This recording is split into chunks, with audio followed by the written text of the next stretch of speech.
to welcome, on behalf of Bridge to Success, to everyone who is attending tonight's webinar. This webinar is part of a series of webinars and courses that are offered for the benefit of communities anywhere and everywhere. And tonight we are very happy to welcome once again Mrs. Mahshid Payan to talk about 100 little steps to improve your relationship. Mrs. Payan has a Bachelor of Art in English Literature, a Master of Art in Educational Psychology, and a Master of Science in Psychology, Marriage, and Family Counseling. She has also done additional higher level graduate work. She is very accomplished. She is licensed in the state of California as a marriage and family therapist since 1993. She has a practice in Southern California, and her office is in Sherman Oaks. Sometimes I envy those who live in California and get to see her. And I wish I had a problem so I could go to California and go to her office and talk with her. But really, she is great. We have had Mrs. Payan in few of our webinars, and those who have attended and listened on, they have all walked away with great pieces of wisdom that they could use in their lives. Please access Bridge to Success program.org in case you are interested to know of all our future webinars and courses. And without any future delays, let us welcome Mrs. Payan, and we are all ears. Thank you very much to you for your loving kindness, for Bridge to Success Educational Group, for giving me the honor of being present here at your meetings. And thank you everyone for joining us from around the globe. It's truly a pleasure to be with you guys. As was mentioned, we're going to be talking about many steps to keep and to develop healthy relationships, focusing on marriage, how to have a happy, healthy marriage. First, we need to define what is marriage. We need to define what are our perceptions into this institution. Marriage is an institution. Marriage actually is a moral duty that we take on. And when we make the commitment, it's a lifelong moral duty that we commit to. And in order to be in a healthy marriage, healthy relationship, we need to have scientifically accurate perceptions into marriage. What is marriage? Understanding the dynamics of a marriage and the commitment, and also have scientifically accurate and healthy expectations from the marriage. If these two are aligned, then this is kind of like on top of the list. This is on the top of this umbrella. Under that point on top of the umbrella, we can put hundreds of little steps and different angles of looking at this, taking care of it, improving it, fixing it, and on and on and on.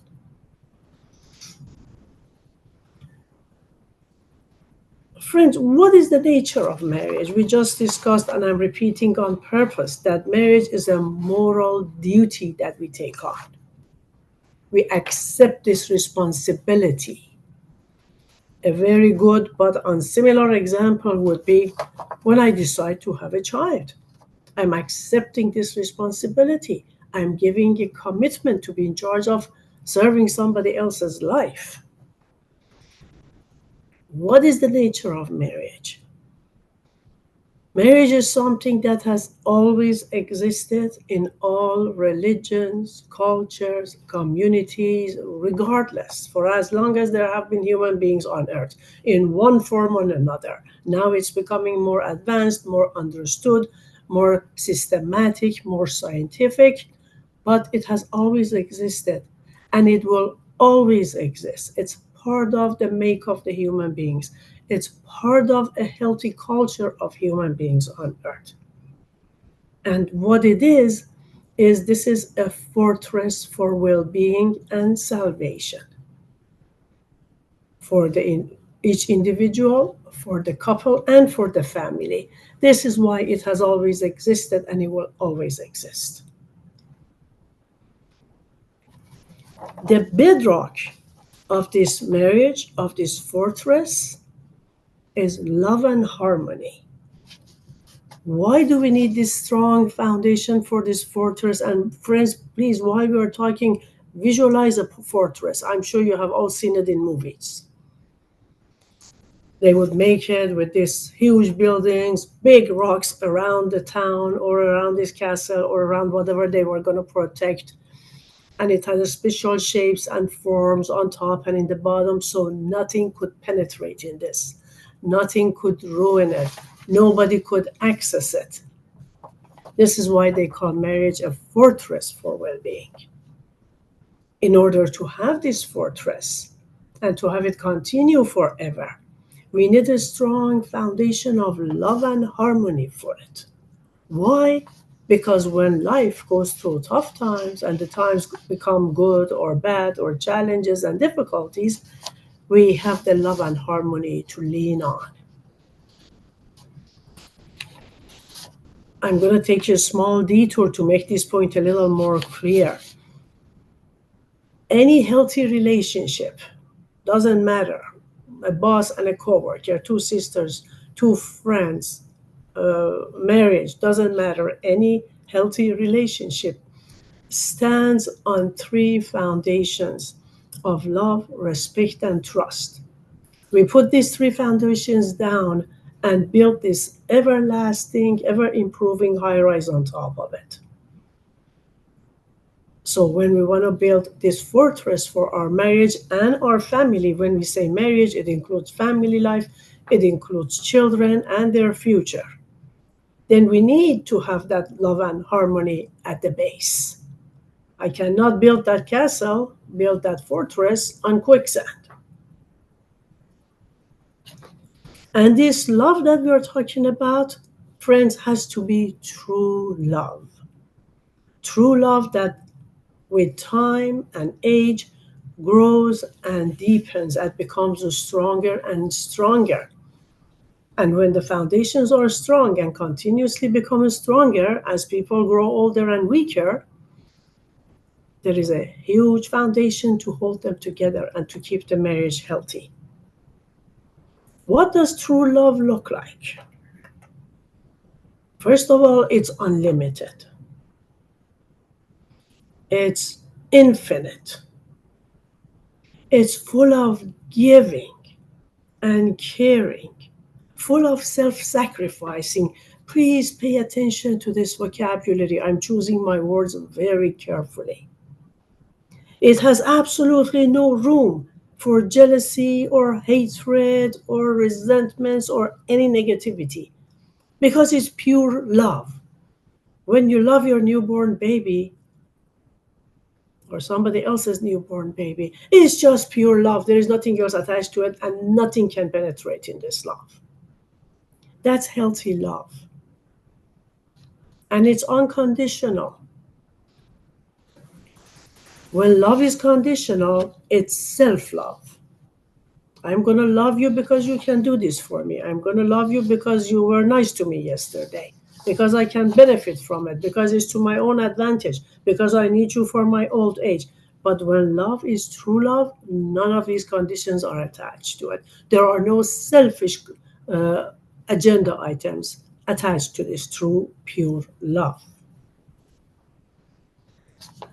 And then, as an example, when this true love exists in a marriage, then the heart becomes absolutely tranquil.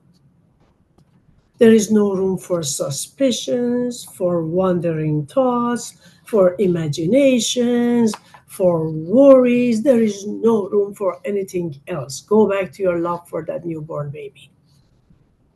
It's so pure that it doesn't have room for anything else. A love, a true love in a marriage should look like that.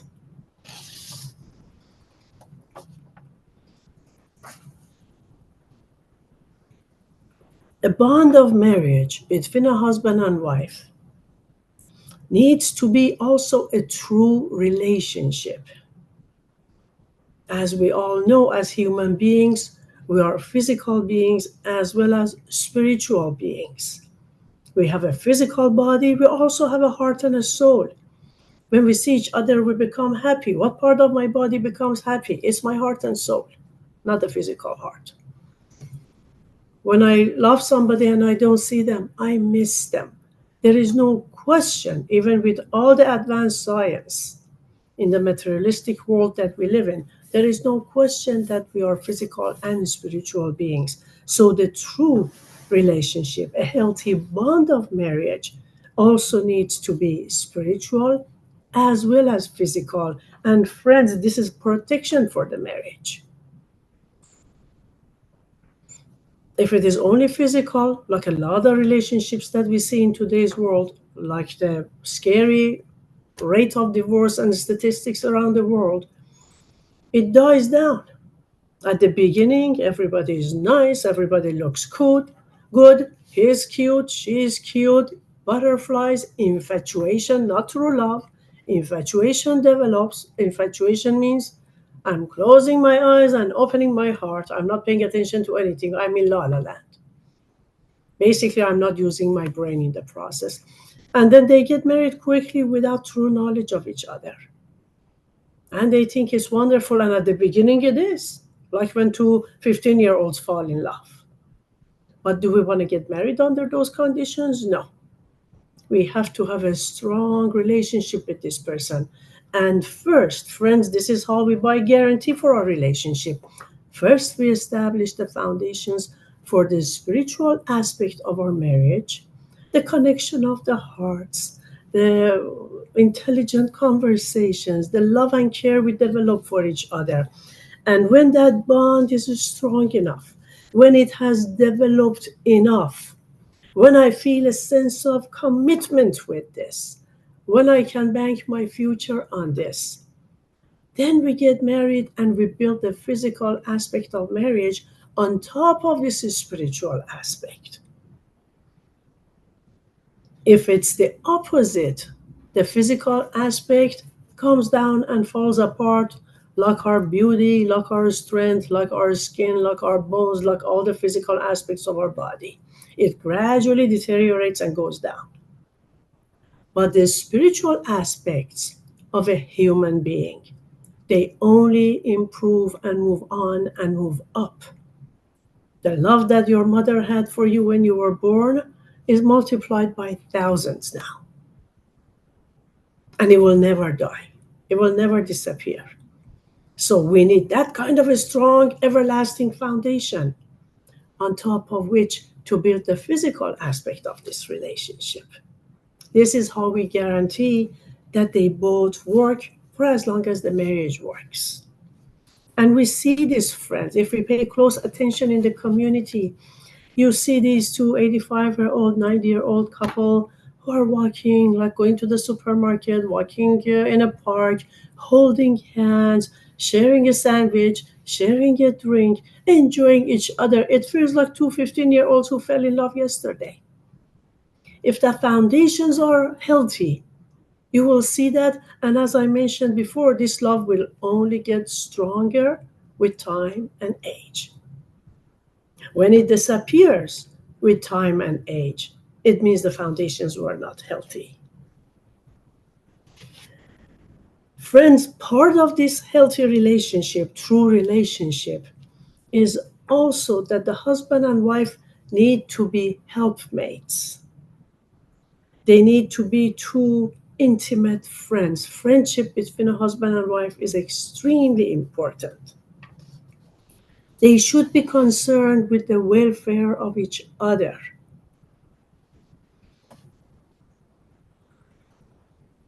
If if they follow these steps, if they manage to create this in their relationship, then they can live together in perfect contentment, great bliss, peace of mind, and peace of heart. Life still will happen, tests and challenges and responsibilities and everything else is there, but the foundation and the core is so healthy, so calm, so happy that they can handle anything in life.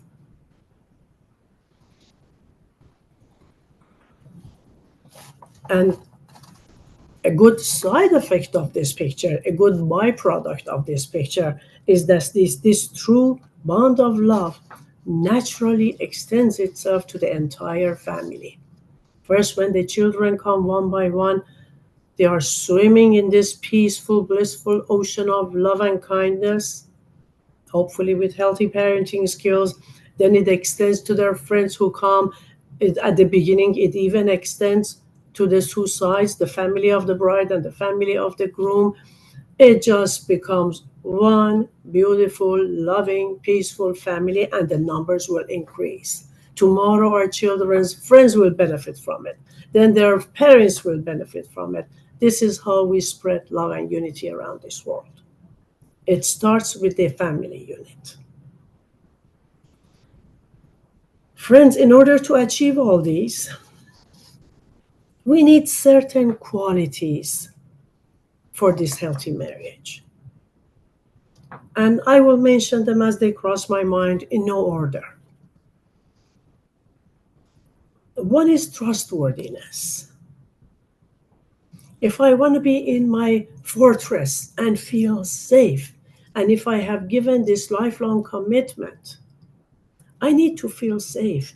And when there is trustworthiness in one's character and in the relationship, it brings a lot of safety with it.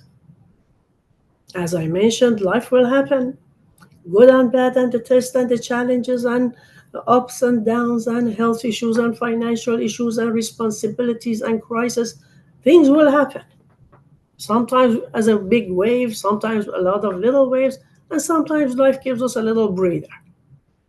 But they will happen, and we need the trustworthiness in the relationship to feel safe. Otherwise, when we don't feel safe in our own fortress, then anything from the outside can hurt us and can hurt our relationship. Remember, friends, that this fortress is also to protect the marriage. When there is a marriage, we have three entities under that roof. We have the husband and the wife and the marriage. Three living, growing entities that need to be attended to, that need to be taken care of. So there are three live entities under that roof, and the fortress needs to be established properly to protect all three of them and help all three of them with their growth. When we get married, it's like we plant a tiny little plant together, a little tree, but that's a few inches. And we need to take care of it gradually so it becomes a huge cypress tree, which is 100 feet long and which no wind can break. That's a successful marriage. Another quality that's very important, and I can list hundreds, but I'm going to just mention a few on the top of the list. Another quality that's very important is truthfulness.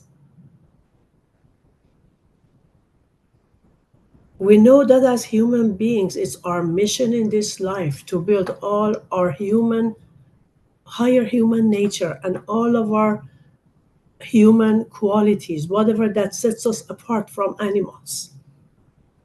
And in order to build all of these more than 400 virtues, every day becoming kinder and nicer and more helpful and more forgiving and on and on and on, I need a strong foundation in my own system. And the same applies to marriage. We need truthfulness as the foundation of this marriage, as the foundation of our own being, if we are to grow and develop as a human being. And when it's there, then the husband and wife, through all the life exercises and challenges and responsibilities, They will build their virtues, all the good human qualities and their higher nature. They will develop capacity, they become more and more capable, and they grow in this together. And of course, whenever I mention this honesty and truthfulness and trustworthiness, there are a lot of questions with exceptions that come up. Of course, we know that this honesty goes with a lot of tact, a lot of wisdom, a lot of appropriateness, and a lot of using our good judgment. If I have a 5-year-old, I don't share the horrible news of murders around the world with this 5-year-old. There has to be a wisdom in what we share and what we say, but whatever we say and we share has to be honest, especially between husband and wife. If my best friend had a heart-to-heart talk with me and shared that she had an argument with her mother and she's crying, I don't necessarily need to break the confidence and come home and report it to my husband because it's somebody else's information. Somebody confided in me. But whatever that belongs to us, that belongs to our life, that has to do with our children, that has to do with our future, all the decisions for sure need to be shared in a marriage in an open, honest, frank consultation. And friends, we talked about the safety and the health of a true relationship, through love, through marriage. When all of those foundations are there, the relationship is safe enough where people feel like they can be themselves, they can share their emotions, they can share their fears, their happiness, their disappointments. A healthy marriage has enough space for all of this. So it makes the open, honest, frank consultation and conversation very possible and comfortable and fruitful. Because as a result, they will get to some results, they will solve, at least they will listen, at least they will reduce the pain, etc., etc. Friends, forgiveness is extremely important in a marriage. I know we are not here to teach religion, but it's so important that any holy book we open, all the holy books, talk about this human quality of forgiveness. This is one virtue. Love, unity is something they all talk about. Forgiveness is something they all talk about. Forgiveness needs to be part of a healthy marriage. Why? Because we are all human. Because we are not perfect. Even with the utmost love and the best of intentions, it is possible to make mistakes. And we all make mistakes throughout our life. So we need to have sin covering eyeglasses on. We need to have a forgiving heart. Of course, if there are problems, we consult and we resolve them and remove them from life. We don't ignore anything. But having a forgiving heart is one of the key elements of success in a marriage. We learn from whatever that has happened, we improve the future, but we forgive the past. This one is tricky. We forgive life for the harsh way it taught us that lesson. We learn and improve and move on. Marriages in which people drag old agony and unresolved hurt and pain and grudges with them. Before you know it, this relationship becomes like a mountain of 100 little unresolved issues. And there is no solution that fits all those 100 items. So they are digging a big hole for themselves, and it gets worse and uglier with time. Also because when issues are not resolved and not addressed, when there are main problems that are not addressed, they only get worse with time and age, and they become more destructive. An issue that was a small subject that could have been handled in 15 minutes, 20 minutes, now becomes a big mountain. But on top of all these skills, then I'm sure another session we will be talking about communication skills that are the details of everything I'm talking about. That forgiving heart and sin covering eyes are extremely important. If my spouse has 100 problems and issues and definitely differences with me, no two people are the same, and only one good quality, my mission in life is to only focus on the good quality. And if he has one bad quality and 100 good qualities, again, I keep my focus on the good qualities. Why? Because whatever I focus on, I will see more of that. If I focus on good qualities of a friend, I'm encouraging, without saying a word, I'm encouraging this friend to show me more good, to become better, to become nicer to me. So I'm creating more good. I'm being exposed to a lot more goodness. And before I know it, whatever I focus on, like a bubble, takes over my life, my world. So I'm also living in a bubble of goodness versus a bubble of problems and complaints and nags and resentments in life. I choose my own world. I create my own world. So in a marriage, we should focus on the good. And of course, as I mentioned, maybe another time we will completely talk about communication skills. There are ways of talking and listening. They all have technical steps. And consultation, proper consultation, productive problem solving, whether it's tangible life problems, whether it has to do with value systems, we need to learn all of these and handle our issues. But at the end of the day, however we need to handle them, we forgive life and we move on. It doesn't mean it didn't happen. It doesn't mean I didn't get hurt. It doesn't mean that I like whatever happened. It means I'm kind enough to myself not to walk around with these bags of negativity in life, not to weigh myself down, not to keep myself from functioning. Friends, another quality that's very important is fidelity. Fidelity in a marriage, in any healthy relationship, is extremely important. Even with the best friend, even trustworthiness and fidelity and honesty between a parent and a child. Doesn't matter. Fidelity is part of the commitment that we give in a marriage commitment. It has to be there. In order for a marriage to be healthy and to grow and move on healthy,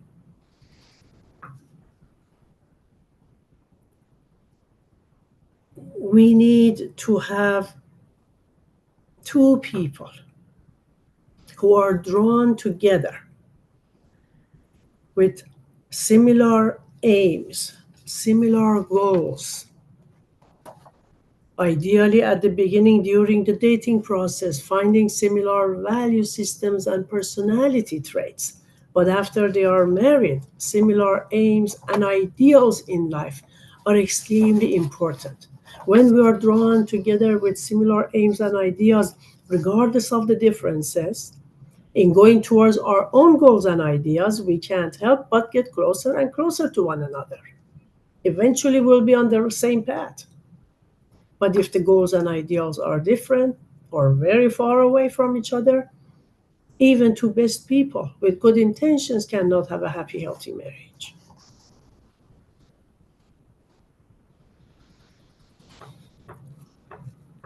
When these foundations are there, friends, when life brings us tests and challenges,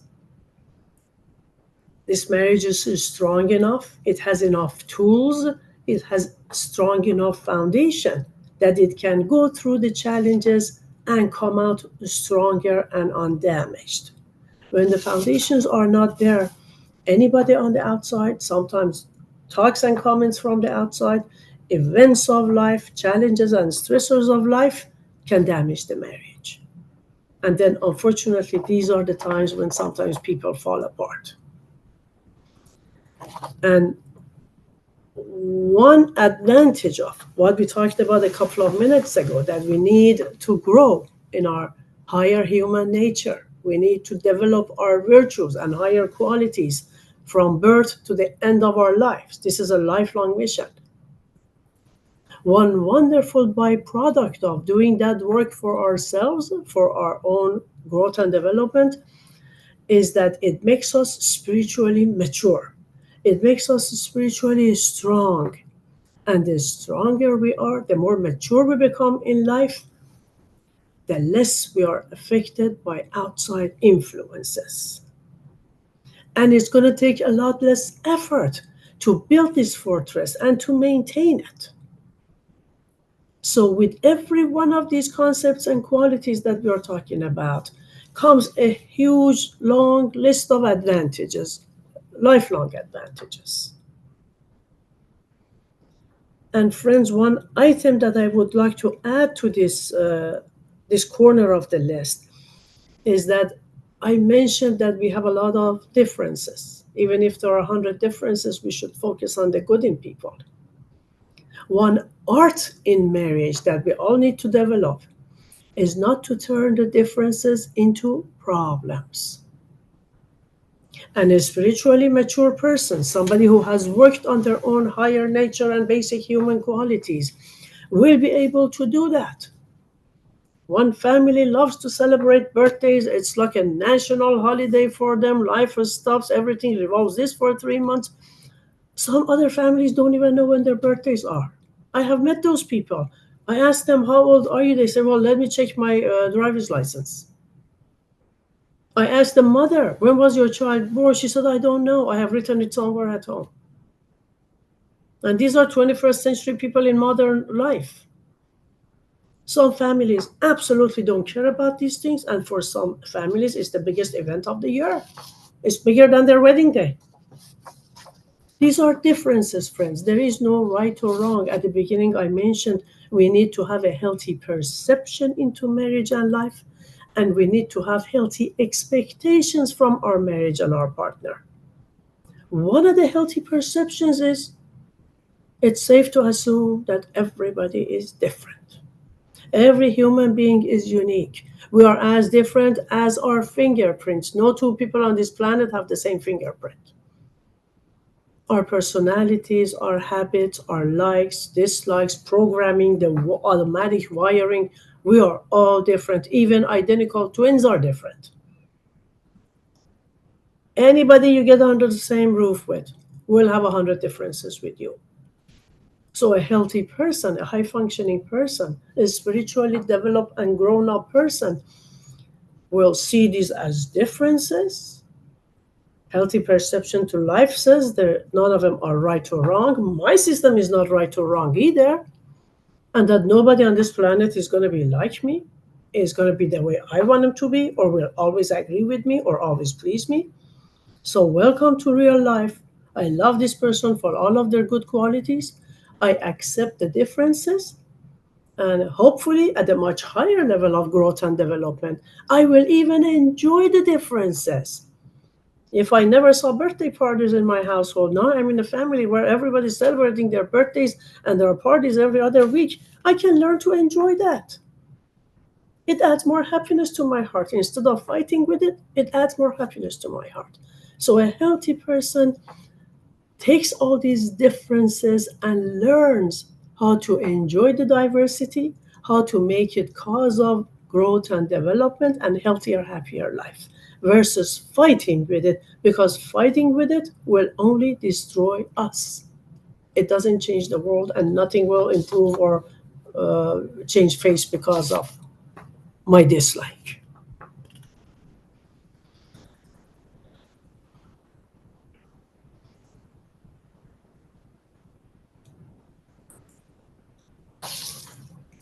Dear friends, in developing all of these human virtues, two of these virtues, the list is more than 450 items that we have discovered so far. I'm sure there are more. A very difficult virtue for human beings of today to develop is fairness and justice.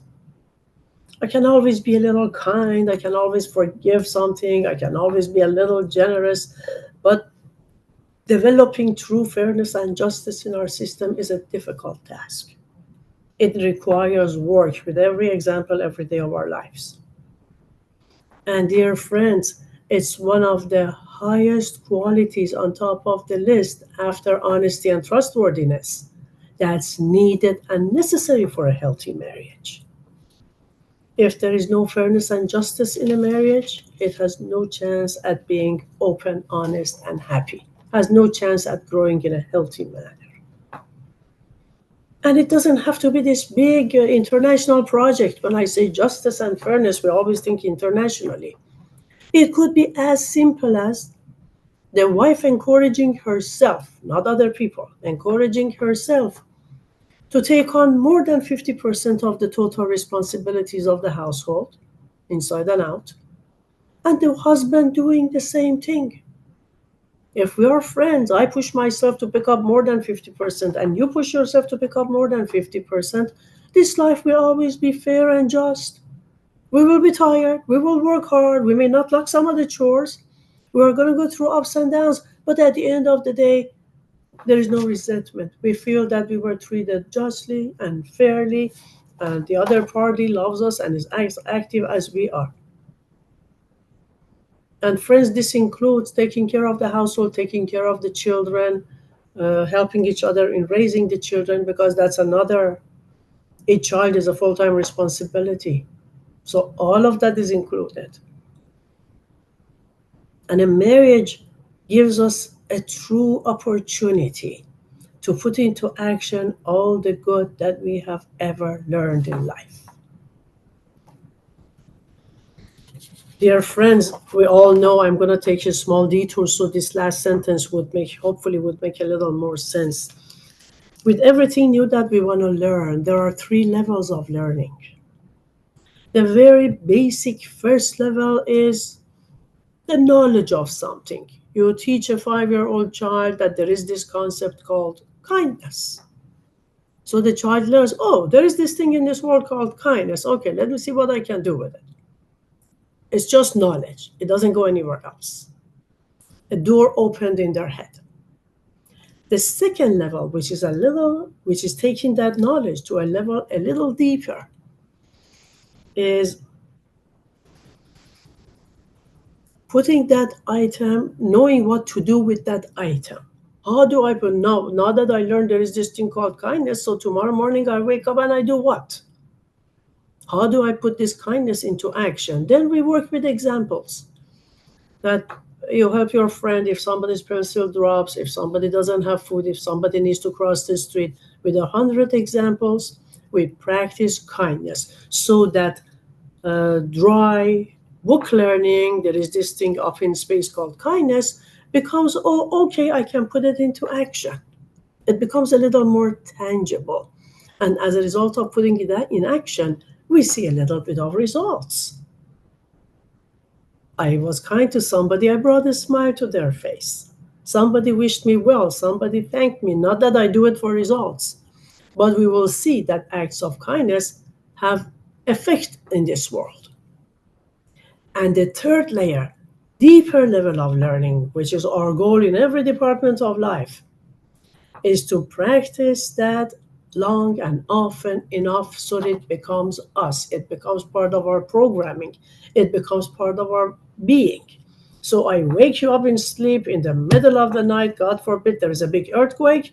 You just wake up, run, and you're kind, and the first thing that crosses your mind is how to help the neighbors. Then kindness becomes part of us. It becomes part of our automatic programming, and it just comes out in action. So a marriage will give us the opportunity to put all the good that we have ever learned into action and gradually become better and better and better human beings. This is one of the functions of the marriage, and we should all take advantage of it. Another item is that it's good in a healthy, responsible marriage. The word responsible always goes with marriage and commitment. We need to have our priorities straight and be very careful what the needs are, what the responsibilities are, what the musts are in a marriage, and what are some of the wants and wishes and luxuries and accessories. At any age, we can learn this, friends. I have seen exceptional 15-year-olds who are masters at this, and I have seen grandparents in their 70s who are still struggling with this. We can all learn it. It takes practice, it takes mindfulness, and we can all excel in this. In a marriage where priorities are not straight, and needs and wants are mixed up. Something like having financial wisdom, for instance. When it's not there, the marriage and the family gets damaged. Another subject that I don't think we will have time to go through it in this meeting is a marriage, as I mentioned, is like planting a little plant together. This 3-4 inch little plant. It's a living thing and it needs care, it needs attention, so it can grow to become a huge tree. Like any living thing that has a birth, that grows, that goes through different developmental stages until it reaches the age of maturity, a marriage goes through the same process. A marriage at the beginning is like a baby marriage, that phase of infatuation and la la land, and everything is nice and everybody's cute. Then it becomes a toddler, then it becomes a preschooler child, then it learns to talk and have opinion and fight back and express things and have likes and dislikes. Then it becomes a teenager. Then it becomes full of hormones. Then it surprises you. Then you're one morning you're gonna wake up and you notice you don't have the marriage that you thought you had. Not that the marriage is gone, it's going through another developmental stage. A lot of parents who come to me tell me, oh my God, just before summer, my kid was a perfect angel. Right in the middle of summer, a month later, I don't know who this kid is, who took my child, and who is this in my living room, and I don't know what to do with them. They are facing all the teenage or pre-teenage changes. And of course, they are not experienced, they haven't learned how to handle it. But a marriage can change that much also, because it will go through those developmental stages until it gets to an age of maturity. If we have time at the end of the meeting, if it's needed, maybe another time we can talk about it. But it's good to keep in mind that a living, growing thing doesn't always stay the same. A cute 1-year-old is very different from a 14-year-old. They are both cute. We love them to eternity. We would give our lives for them, but it's different. Dealing with them can be very different. At times it can be difficult, and it requires a lot of skill. So let's keep that in mind, that my marriage may change nature and face as well.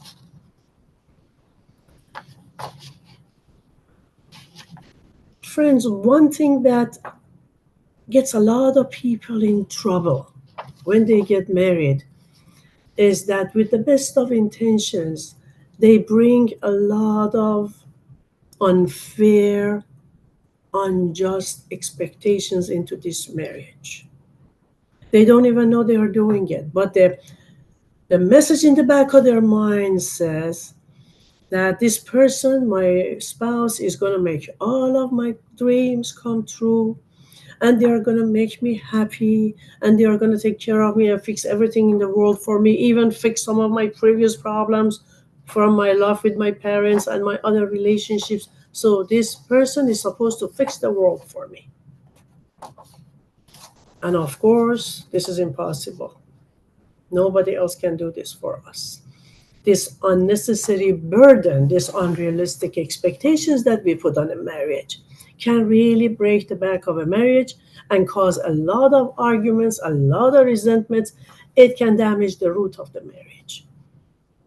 For the third time, I'm repeating, as I mentioned at the very beginning, our expectations have to be realistic and correct, and our perception into what this marriage is and who our spouse is and what is possible needs to be very accurate. Otherwise, we will hurt ourselves.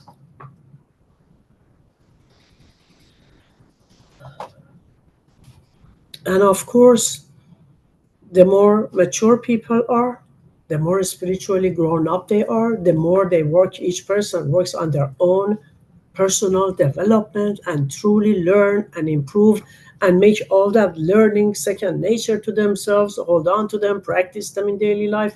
The more we go through this process, the stronger we are and the stronger our fortress is from any outside influences. whether it's what people say or what people do, or somebody who can hurt us, somebody who can judge us, somebody who may interfere with the best of intentions, interfere in our life, and on and on and on. Even somebody else, God forbid, getting in the middle of the marriage, creating an attraction for the wife or the husband. The stronger we are, the stronger our fortress will be.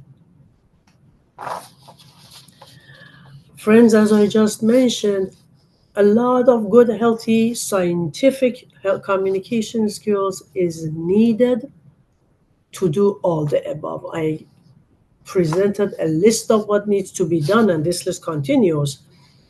But please keep in mind that we need to have, as was mentioned, good communication skills, good listening skills, healthy problem solving and consultation, and tangible items and value systems, and everything that will hopefully be handled in a future setting.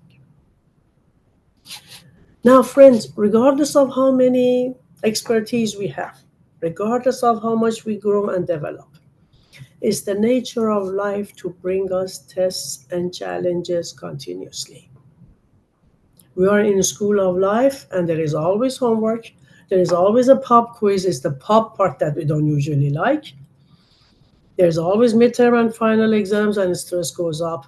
But there's also a summer break, a spring break. We take a breather, we get to relax and be comfortable to build our energy to go towards the next wave. Also, we can say that marriage is like being life, human life is like being in an ocean. Oceans always have waves. I cannot expect everything to be perfect and calm for me, whether before marriage or after marriage. Some people call me and they are surprised. Well, I thought I would get married and everything be nice. We love each other. We are good people.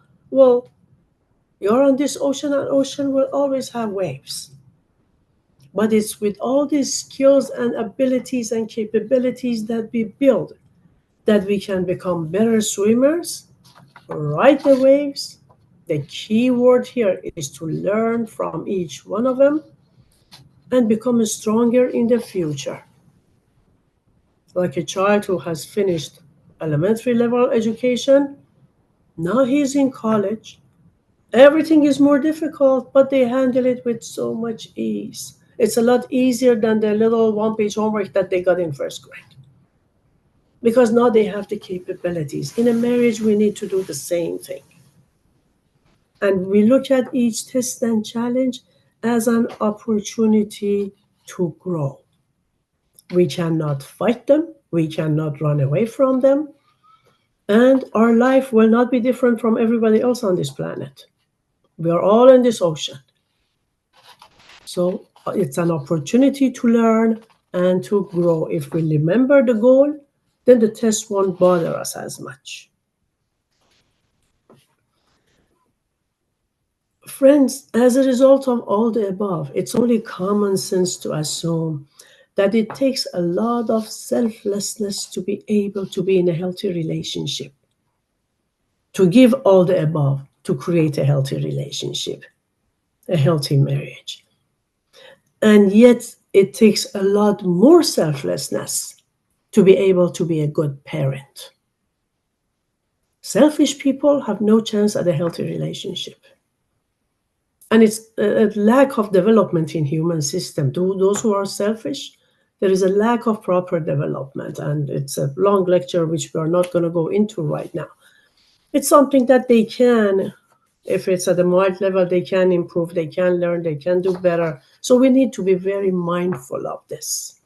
Now, if two very selfish people get married, they speak the same language, but they will be fighting and arguing for the rest of their lives. But they are speaking the same language. But if one of them is selfish, one of them is not, it's going to be a bigger disaster. And usually the good one is the one who loses, because the selfish one will be selfish. It's the selfless one who ends up giving and sacrificing, but that has limits also. There is a time when that's going to explode in the marriage. So the more we work on being humble and being selfless, the more chances we have at being a good partner in marriage and a good parent. And as I mentioned, Every living, growing thing goes through its own developmental stages and comes with its own package of challenges. One very important yet easy to implement tool in a marriage is never take our marriage problems outside, and that includes the problems of our children. Never take them outside to friends and family. They're ones that opens a can of worms that cannot be fixed. It ruins a lot of relationships with family and friends that you can never put back together again. It makes you solving your problems a lot harder and much bigger and time consuming process. It just backfires in life. Before marriage, if you want to consult with a trusted friend or your parents, well, I saw this in this person. Does it mean good? Does it mean bad? Should I say yes? Do you think I can tolerate this? It's good to consult before you get married. But after you're married, it's between you, your spouse, and if necessary, you, your spouse, and a counselor, a marriage family therapist. Nobody else needs to hear about it. Because then you're creating damage on top of the existing damage, and your job becomes much harder. For us, there are several things that benefit a marriage. Like, we all get married to live happily ever after. You have seen it in the movies 100 times. One of the elements that can create true happiness, like true love, this one has its own definition. True happiness is long lasting, is essential. It saturates our heart. It's not like I feel like having an ice cream, so I have the ice cream. 5 minutes later, I'm the same. It's like you throw a rock in the ocean and you take it out. 5 minutes later, it's dry. Those are false or superficial happinesses. True happiness in a marriage comes easily as a result of a life of service. Service, husband and wife doing any kind of community service. Later on, including their children. I have seen people who take their 2 or 3-year-old to service projects. And it's beautiful. These kids feel so good about themselves and so big and important. They lift something, they move something, they help with something. Oh my God, all of a sudden they become 25 years old. And what happens when a husband and wife and with their children walk this path of service, do any kind of service to humanity, whatever that's near and dear to their hearts, doesn't matter what.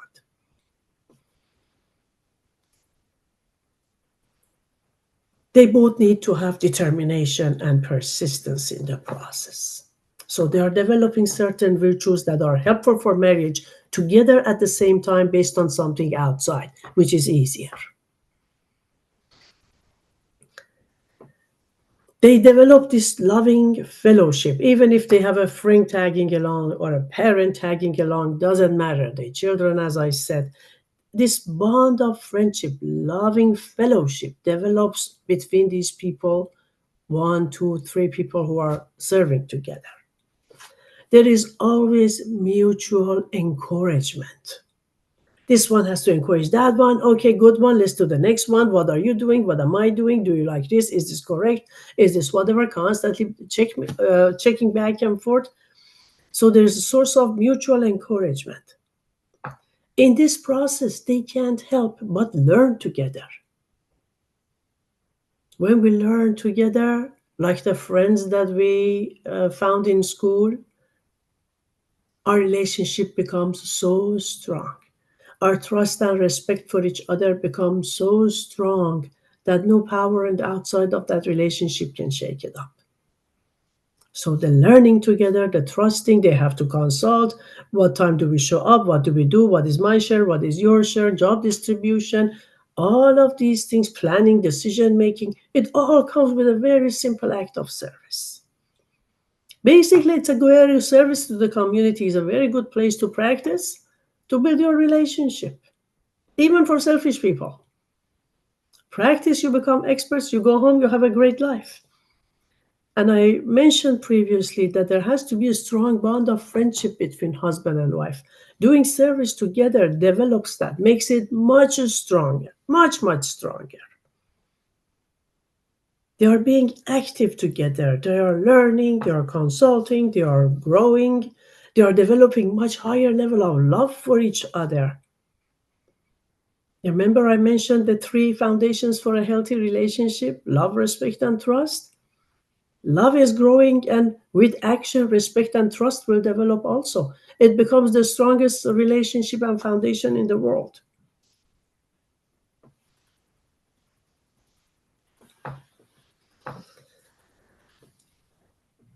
As a result, it becomes easier for them to have those common values and aims and ideals that we talked about. In order for a marriage to be healthy, we need to have those in common. It doesn't matter if our hobbies are different. Somebody likes to read the book, somebody likes to watch a movie, somebody likes to go skiing, somebody goes for a walk. You like Italian food, the other person likes Chinese food. None of these things are a problem in a marriage, and having these in common has never helped a marriage. So we have one more thing in common, but there are a million other items. But it's having common values, aims, and ideals in life, goals in life that will continuously get us closer and closer to one another. Friends, there is something that I dropped in the previous conversation, but maybe I will talk about it for 30 seconds and no more. It's a very long subject. In keeping in mind that a marriage is like a live entity, it's like a little tree that grows and goes through different developmental stages. It's very, very common that usually, more often than not, in order to be scientifically accurate, I say usually, but in my experience at work, it has always been the case that frustrations, there is a time when frustrations build up. There is a time when you are tired, when responsibilities go through the roof. There is a time when you feel like you're handling too many challenges, that the marriage is becoming difficult, or carrying this load is becoming difficult. And there are times usually that the thought of, oh my God, I wish I weren't here. What if I get a divorce and get out of this? It's when stress and pressure is up to 10 feet above our head. So almost everybody I have met has had these thoughts crossing their minds. Like every teenager who is full of hormones, there is those fleeting moments, at least, that says, oh my God, I wish I were never born. Oh, I hate my life. I wish I could kill myself. These are not serious thoughts, but it means life stress and pressure is overwhelming people. So a marriage goes through the same stage, but we need to be very, very, very careful not to translate those fleeting moments or stressful times in life into bad decisions and divorce and separation and all the other unhealthy stuff that come out of that. A goal in that uh, stage is to be okay with the fact that when life stressors hit, thoughts may go through my mind the same way that when I was a teenager, there was a day when I hated my parents and I hated school and I didn't want to see any of my friends, but the next day I loved all of them. Accepting that these thoughts can come out of the stress of life, because we are human, our capacities are limited, but I don't need to talk about them, and I definitely don't need to take action on them. They come and they go. It's like I feel like having an ice cream now. I don't need to have the ice cream. 5 minutes later, I'm not craving it anymore. The stressors go up and down. I said we are on ocean of life. Oceans have waves. No wave continuously goes down, down, down, down forever. A wave goes down a little, I feel the stress, and then it comes up. It gives me a little breather. So keeping the nature of life in mind will help us go through those stressful moments and not do permanent damage to our relationship.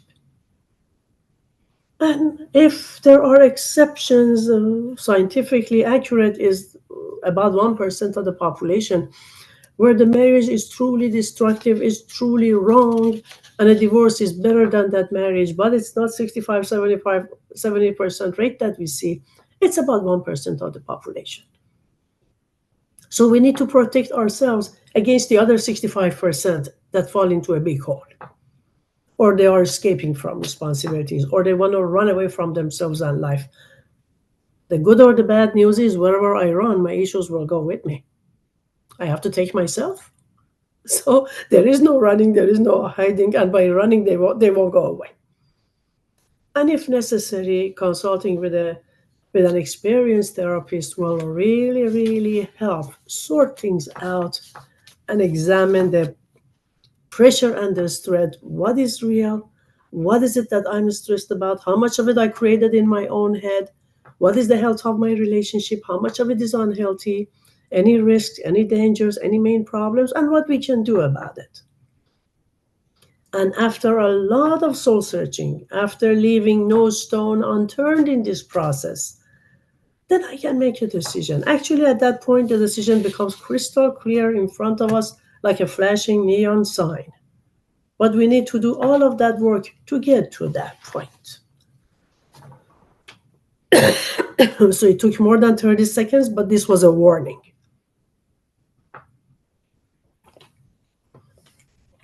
Friends, I just mentioned that a family life of service which brings true happiness. Another item that contributes to true happiness in a marriage is detachment. And detachment, like a lot of other qualities, is one of the items that I need to develop and continuously grow for the rest of my life. I'm never done with it. Never done with it. It basically means if I want to have true happiness in life, I have to look beyond the unimportant things in life, and I need to keep my focus on the higher goals of life, not the dust and dirt in front of me. If I'm going from point A to point B, I'm going to stay focused at the goal. I'm going to drive or walk fast and get there. If I want to stop and pay attention to every little bit of dust and dirt in the air and on the road, I will never get there. So being detached for what is not important in life, the things that are passing, things that are temporary, things that in the bigger picture of life and long-term picture won't make any difference. The more I practice my detachment, the happier and healthier I will be in my marriage. As I alluded to before, human ego, when I talked about selfishness, human ego is a weapon of mass destruction. So one good practice in life is to drop my ego, not to develop it, not have it. If I see it creeping out anywhere, not feed it, because ego goes against personal happiness and goes against happiness in a marriage and cannot make us good parents. People who have a big ego cannot be good parents. In dealing with life and people and the happenings, I need to practice not to take anything personally. My dear friends, if I take life personally, when I say life, it means the happenings, the accidents, incidents, what people do, what people say, anything that goes against my expectations. If I take these things personally, everything will hurt me. I live a life of pain and misery. But if I don't take things personally, which is scientifically accurate, nothing that happens in this life is personal against me. I'm not the center of the universe. I'm not the cause of anything. I may be the crossing path of some problems, but it's not mine. It's not about me. I have no control over this world. And if I take things personally, whether they are personal or not, I'm hurting myself. In marriages where people constantly take everything personally, there is constant argument, constant dissatisfaction. They usually have a more comfortable life and they usually have more than anybody else and they are usually unhappier than everybody else. So it's safe to adopt this policy that nothing that happens in life is personal against me. If we drop that, we are dropping a lot of unnecessary heavy loads from our shoulders. And then it will help us appreciate what we have. Some people have this, I don't know, it's bad upbringing or bad habit, destructive habit, that they don't appreciate things while they have it. And as soon as they lose them, all of a sudden it becomes dear. Whether it's a friend who leaves town, whether it's a car that they lose, a house that they lose or they move to another house, it's a marriage that they lose. As soon as they lose it, it becomes dear. So a good practice in marriage is appreciate what you have. The few years when you have a baby at home, you're changing diapers constantly, you're feeding the baby constantly, you're not sleeping. It's a lot of labor, but it's a very short period of time in life, a very small window, and healthy people stay at home and enjoy it to the fullest and inhale it and get and swim in that happiness. It's work, but it's a world of blessings and happiness and fun. And then it moves on. Then they go through teenager stage the same way. When they have adult children, the same way. When their marriage is young versus old, it's the same way. They just love it and appreciate every moment and take the full benefit from it. Because once that moment or that phase of life is past, it's past. So knowing that it's going to pass help us appreciate it more when we have it. Most parents, almost all parents whom I meet who have like college age children, upper high school level, children who have moved out, they all say, I miss those days when these kids were in diapers. I didn't have a minute to myself, but I miss it so much. There's goodness in everything.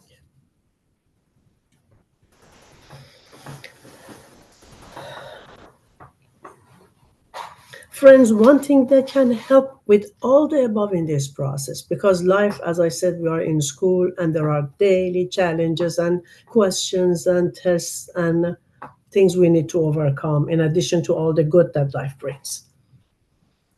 One practice which is very good for people of any age is in every situation, pause. There is a challenge in front of them, there is a decision they need to make. Pause, take a few deep breaths, and ask themselves, what does my good judgment tell me to do? And what is the right thing to do under the circumstances? When they ask these questions, then the decision comes out, and they actually, in addition to making the right decision, they are exercising their good judgment. They are actually activating the frontal lobe of the brain, and then this becomes second nature and part of their wiring as well. The internal police becomes stronger. The sense of protection becomes stronger. The sense of judgment becomes stronger. Even sense of commitment becomes stronger with these. So this is a very good, if you have children around you, nieces, nephews, neighbors, if you're teachers, doesn't matter. Constantly practice this sentence with them.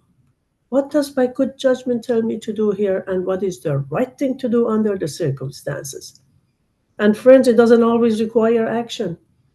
When somebody does something silly, sometimes the best thing to do is to ignore it. Sometimes not doing anything is the best action. This is why I ask myself with every example,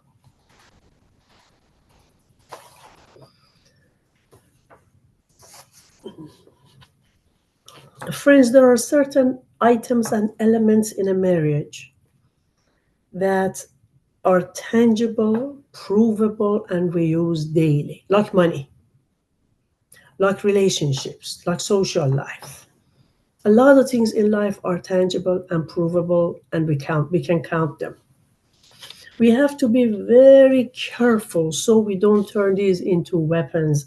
One common pattern that I have seen in many marriages in their trouble stage is that they are using these countable, provable, tangible things in their marriage and turning them into a weapon against each other, which means against me and against my own marriage.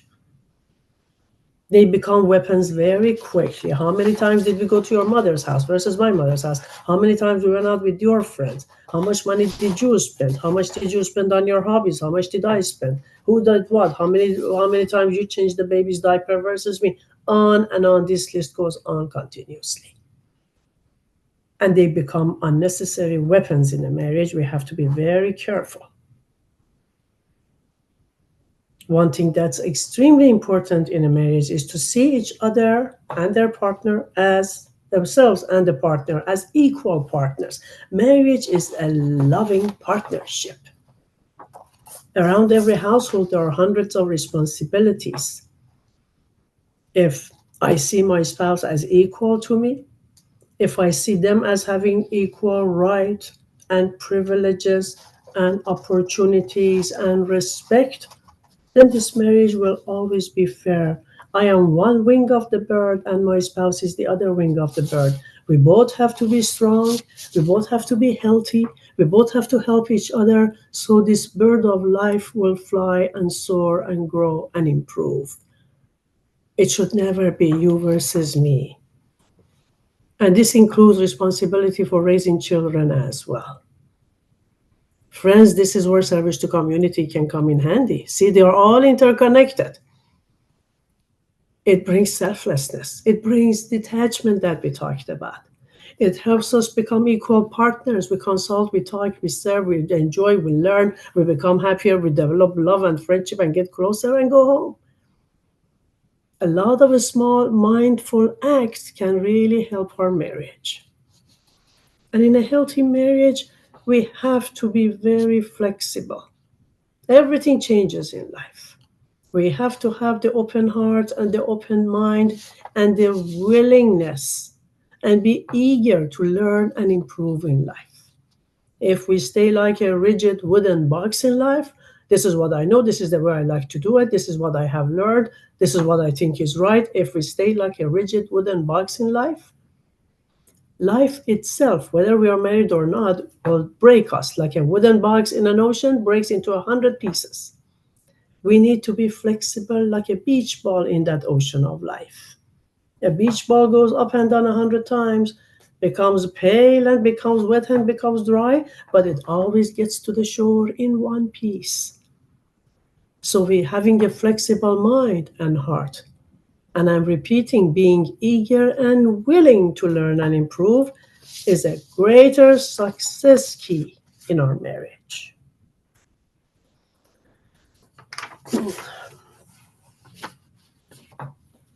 One thing that should be avoided in a marriage, I'm aware of time, friends, I'm censoring and cutting out a lot from this conversation, is to avoid resentments in marriage.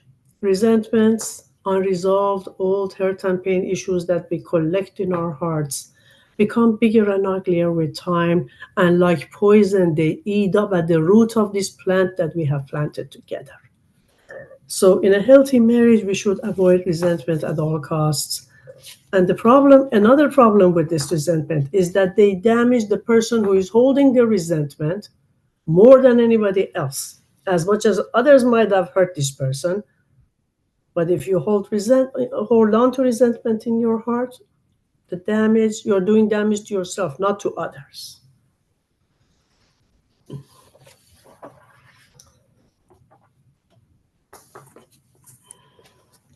In a healthy marriage, we need to have a lot of joint and common activities, family activities, activities with friends and relatives, but it's also healthy to have our own individual activities, what I call a life of your own, a hobby, a music, something to develop our talents, taking a class, I don't know, going for a walk, going hiking. Have a nice group of friends, like having lunch with one or two friends once a week, or anything that brightens up your heart. But there is one condition, and the husband and wife both need this because it brightens up their hearts and the happiness goes back to the marriage and family. But with one big condition, it cannot be anything that could possibly disrespect the institution of the marriage. Anything that could even be perceived as disrespectful. And there are a lot of examples of this if needed. And we need to avoid all forms of prejudice. My dear friends, in today's society, we also have a lot of known negative prejudices. We are also recognizing a lot of socially acceptable prejudices, and we need to be very aware of them because that will damage the marriage as well. Like I have people who have told me, well, we only like mix with people of our own town, from our original town, or people of our own religion, or only in our neighborhood because we know them, only these parents of our children's school because we know the children, we know the parents, and nobody else. These sound like I love my people, I love my country, I love my religion, but they are actually hidden prejudices, and we have to be very mindful. They will poison our marriage and relationship, but the damage that is handed down to children who grew up in this environment is a lot more. Friends, I'm going to add one more note, then we may open the floor for questions and answer. It's very important and helpful in a healthy marriage to have a good sense of humor. It's good to be content and lighthearted with life. And believe it or not, there's a lot to laugh at in life. A lot. Life is very funny. Things that we do can be very funny. And it needs to be a healthy sense of humor, never at anybody's cost, anybody, any nation, any race, any group, anybody's cost. Some people even narrow it down to, oh, men are like this, women are like this. That's inappropriate also, because your sense of humor is at the cost of half of the population on Earth. But we can laugh at the happenings in life, laugh at ourselves, like at funny things that have happened, funny mistakes that I made, funny misunderstandings that I had, a funny something that I heard. A good sense of humor in a marriage is very helpful, especially raising children with that is extremely important. But it has to be peaceful and with respect to all without exceptions. Thank you for your attention, dear friends. Now we can open the floor to some questions and answers. I believe we have about 35 minutes. If there aren't any comments or questions, this is a good time. Before we embark on questions from the friends, I would like to thank Mrs. Payan for a wonderful presentation, and hopefully all of us can walk away from this webinar with some, if not a whole lot of points to improve our relationships. I think the lessons are not only for marriage, but also for other types of relationships that we also have as part of our daily lives. You did mention, Mrs. Payan, that sometimes there are times in a marriage or in a relationship that we can have two friends, or that they confide in each other, and then sometimes into the future one of the friends uses something that was shared with that individual as a weapon in this relationship. It could happen in a marriage as well. And you said that the best thing to do is to walk away, is to ignore. Is this a good strategy for any time that someone uses something as a weapon in a relationship, or what should be done? It is important to note that with every given situation in life, we refer to our own good judgment.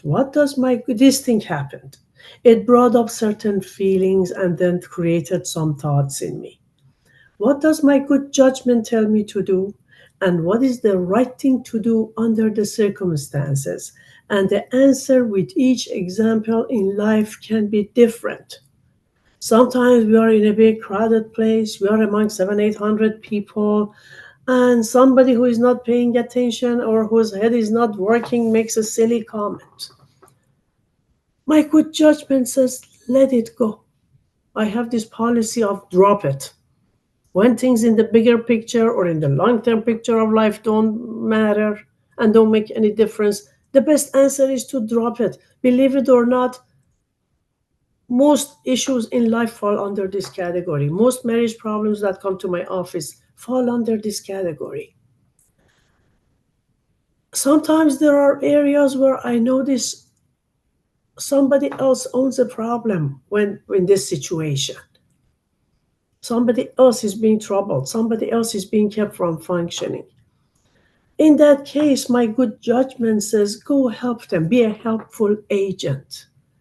If they need information, if it requires certain skills that I happen to have, I will go help them or offer help or guide them, be there for them, or at least listen to them to reduce their load. And other times, I may own a problem in a situation. Everybody else is comfortable, but I don't like what's happening. Then I have more solutions. I can modify the situation and get rid of the item, which is always easier than modifying myself or somebody else. If that is not the solution or it doesn't work, I can modify myself and truly be accepting, like I had never seen a sandbox where I grew up in Tehran. There was no such a thing in schools. But children in the United States, especially in California where it's always sunny, play in a sandbox. And they come home with half a pound of sand in their socks and in their shoes, and it's a big mess. I had to modify myself and learn that this is what kids do. This is what they enjoy. I've never seen it. It looks messy to me, but it's okay. Let them enjoy life. So if something is bothering me and I can modify myself to be 100% okay with it and not build resentment, I said 100%, not 99%, then that's a good solution. And if none of them works, having a consultation, expressing what I am feeling and asking for help with people who are involved in that subject would be a good idea. If the proper consultation will always get to good results, but it has to be technical, systematic, and correct steps need to be taken. If that doesn't work either, and I'm still having a problem with that issue, then I need to sit down for problem solving, effective, productive problem solving, where sometimes in 2 minutes or 5 minutes, I go through the necessary steps to healthy systematic problem solving.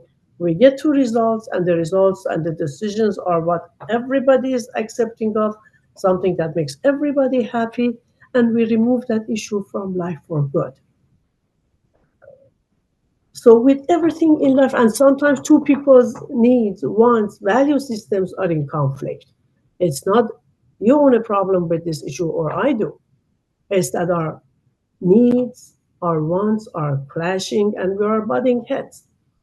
That again, we sit down to problem solving if the steps are taken in a healthy way. If I have the right tools, I always get to decisions and solutions.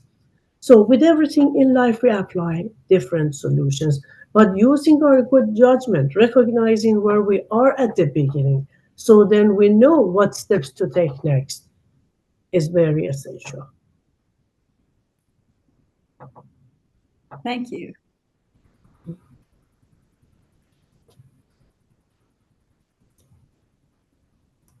Our friend mentioned previously that you love this person, you get married to them, but people tear this person apart and their ideas and they question everything and they start a World War III because they grew up learning that life is a fight, or you have to fight for yourself or what you want, or you have to question everybody, or you never listen to anybody. They're lacking a lot of skills when they do these things. In a healthy marriage, we need to be the wind beneath each other's wings. Not only I need to grow and develop myself, I need to help support and promote and be happy for the growth and development and improvement of my spouse. This by itself creates a lot of goodwill and love and closeness in a marriage.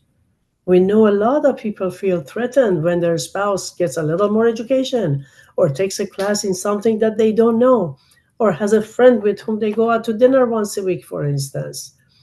Or this spouse doesn't like a certain sport, they find a friend with whom they can attend that sport. A lot of people feel threatened. But in a healthy relationship and a healthy person, actually we should be happy for that partner. The partner goes, they feed their heart and soul, the activity is healthy, they learn, improve, grow, at least they become happier. And where does that happiness go? The happiness goes back home to you. So we should never worry about anything that brightens up our partner's heart and is a healthy activity and is never any threat to the marriage. Life is not a competition. In today's world, a lot of people have grown up in this competitive mode of being that life is a race. I have to be ahead. I don't want anybody else to learn or to get ahead of me. I need to win all the time. All of these concepts and notions with which people walk into a marriage are destructive. It's unity, it's love. How do I help you? How do you help me? How do we both help grow this marriage? How do we both become happier and healthier and closer and more loving towards each other every day? So a healthy person actually enjoys these things and promotes them.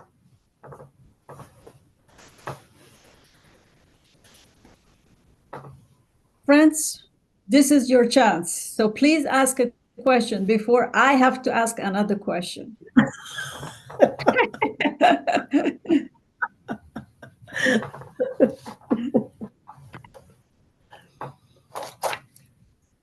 If there are no more questions, I can mention one more point. I omitted a lot of points. And usually, whatever that I censor and I drop from the talk is something that friends bring up later on. So let me bring it up. Another helpful element in a marriage and in life for us, even when we live alone, is to practice every day of our life to become more and more responsive and less reactive.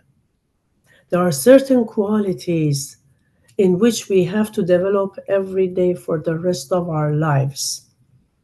Detachment is one of them. Developing our higher human nature is another one. Being responsive to life is another one. We are born very reactive. What does a newborn baby do? They are hungry, they scream. Mommy leaves room, they scream. A stranger comes, they scream. They're sleeping, needing this thing, me needing water, always scream, scream, scream, because that's their only mode of communication. That's how they get their needs met. Gradually, every few months, we need to become more and more responsive. When a 1 year old cries and they scream, they want their milk, you hold them, you hug them, you kiss them, and they are watching you prepare the bottle of milk and warm it up and give it to them. They can't wait 5 minutes for food. So gradually we learn to respond to life. The difference between responsive and reactive sometimes is a fraction of the second. Reactive has no thought process involved. It's like I touch a hot stove and I pull my hand. Responsive is the same thing. Something happened. I feel the heat. I'm feeling the pain, or there is something I don't like. But I take a second, take it to my head, and decide how to respond to this subject. And it makes a world of difference, friends. Being responsive in life prevents a lot of damage from happening, prevents a lot of mistakes from happening. So, in stepping towards more and more health and happiness and prosperity in a marriage, I need to become more and more responsive every day, with every decision, with every example. And not only it helps my relationships, it brings a lot of peace and serenity to my own being. Then every little thing doesn't bother me, everything doesn't eat me up or become a bag of problems.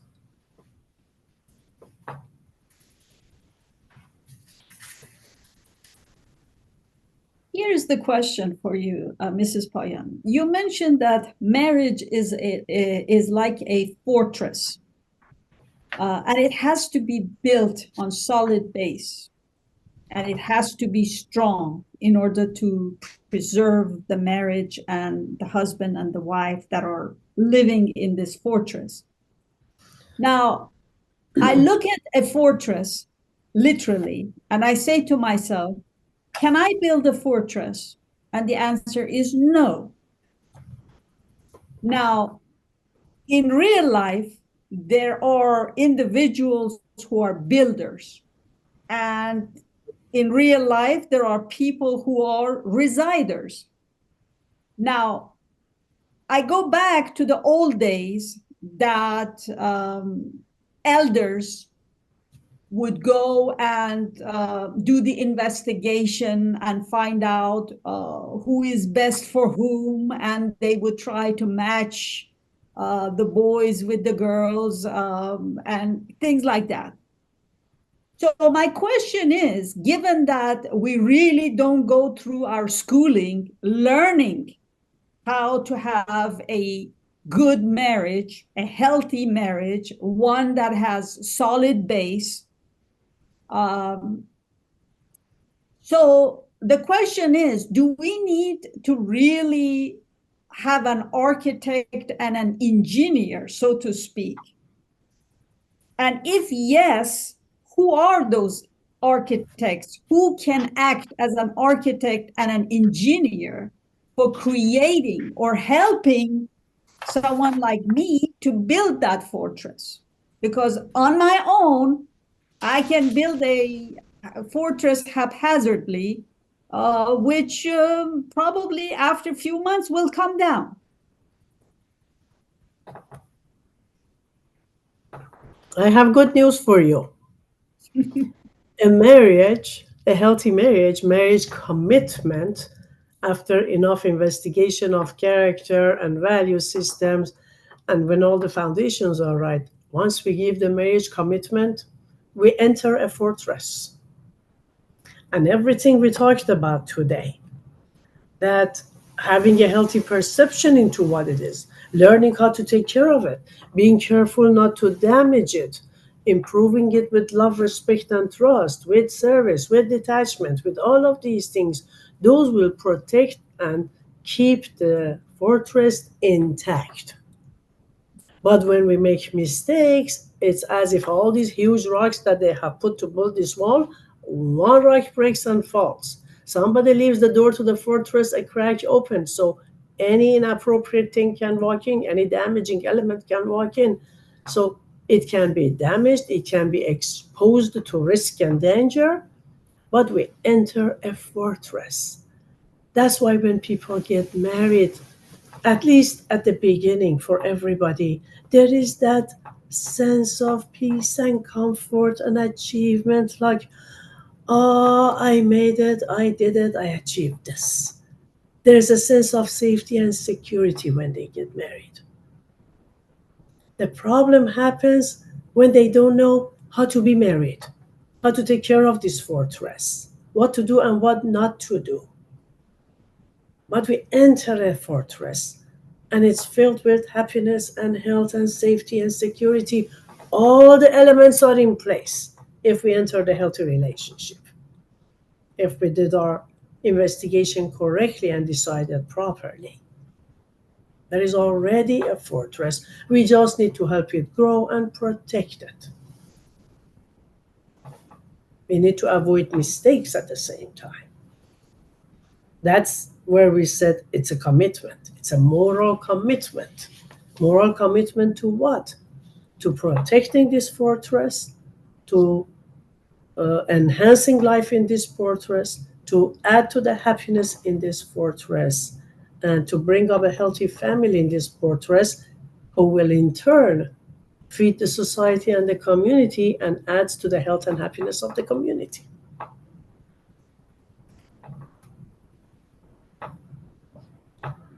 Thank you.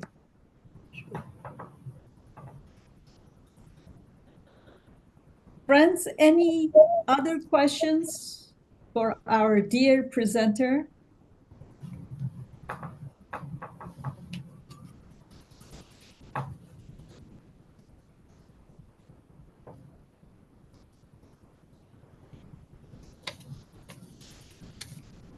It seems that your presentation was complete. That's why it's not leaving any room for anyone to have any additional questions. If you don't mind, I add one more small sentence. Absolutely. Friends, everything in life changes. Everything in life changes. Us, our being, our life, our relationships, stages of relationship, stages of growth, even nature, even world, even human life on earth. Everything is continuously, some slowly, some of them faster, changing. Everything is changing all the time. And as we discussed, a marriage goes through different stages of growth. So a marriage changes also. A marriage will go through times when the needs are different, when the roles and functions are different, when sacrifices are needed, when the level of understandings will change. Sometimes even the communication changes, sometimes with demands of life, sometimes with health, sometimes with age. A marriage goes through a lot of changes.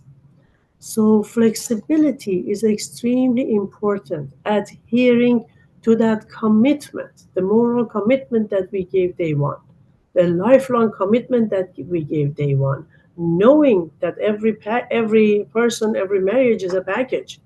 It comes with the good and the bad and the differences and changes and everything and all the unexpected, all the surprises later on in life. So flexibility is needed on top of all the above to keep this marriage going and keep it healthy. You should remember that everything changes, and when they change, it doesn't mean I made a mistake. I chose the wrong partner, or this is a bad person, or I saw something else. Now I'm seeing something else. That's to be expected. That's part of our realistic, scientifically accurate expectations into life and marriage. Not that it may change, it will change. And we need to have the maturity and preparation to handle that, or we need to learn it. We need to become good swimmers. Thank you so much once again to Mrs. Payan with her very busy schedule to have once again accepted our invitation to this webinar. And we look forward to having her for our future webinars series.